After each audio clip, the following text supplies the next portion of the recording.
Appliquer la bonne dose au bon endroit, le rêve pourrait devenir réalité avec l'injection directe. Cet outil, associé à des cartes de modulation assistées par GPS, est capable de moduler les doses de produits phytosanitaires et peut même intégrer le délai d'amorçage lié à l'usage de ce type de matériel.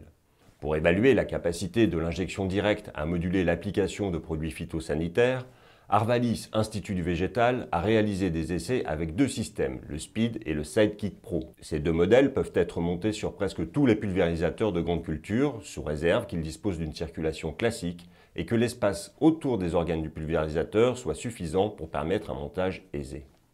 Voici la présentation des matériels. Le Speed injecte le produit avant l'aspiration de la pompe, entre la cuve d'eau claire et la pompe du pulvérisateur, ce qui permet d'homogénéiser la bouillie rapidement. Il dispose d'une à 4 micro-cuves dans lesquelles les produits purs sont insérés. Le système utilise également une cuve de pré-mélange équipée d'un agitateur mélangeur électrique pour la préparation de la bouillie mère à partir de granulés solides ou pâteux. Le Sidekick Pro, lui, injecte après le refoulement de la pompe. Une pompe à piston volumétrique prélève le produit dans la microcuve et l'envoie dans le circuit de refoulement. Un homogénéiseur est nécessaire en sortie d'injection pour brasser la bouillie. Le premier test consiste en une manipulation statique qui permet de vérifier le délai d'amorçage de chaque outil et la stabilité de la dose. C'est une solution à base d'un colorant, la tartrazine, qui est utilisée pour mimer le produit phytosanitaire. Pendant 4 minutes après l'injection d'une dose, des prélèvements sont réalisés toutes les 10 secondes sur la buse centrale ainsi que sur celle située à l'extrémité de la rampe. Quel que soit le matériel testé, le délai d'amorçage s'est avéré conséquent. 80 secondes pour le Speed et 60 secondes pour le Sidekick Pro. Ces délais sont identiques, quelle que soit la dose injectée ou dans le cas d'une descente de charge, passage de 1 litre hectare ou à 0 litre hectare par exemple. Pour une modulation efficace, il faut donc bien connaître le délai d'amorçage de son appareil avant de se lancer dans la cartographie de la parcelle. Un test en dynamique permet de valider la liaison entre le GPS et la console, puis de savoir si la dose apportée correspond bien à celle souhaitée. Une carte de préconisation est définie pour les deux pulvérisateurs, puis découpée en 3 zones, dose N/2, dose N et dose 0.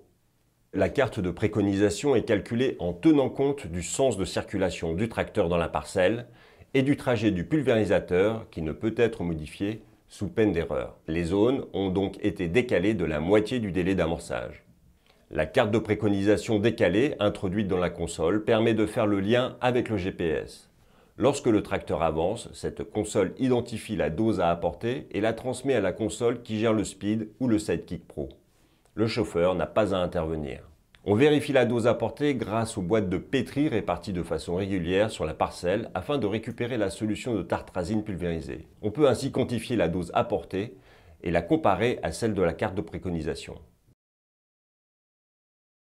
Pour le Speed comme pour le Sidekick Pro, l'adéquation entre les cartes de pulvérisation réelles et de préconisation souhaitée est très bonne.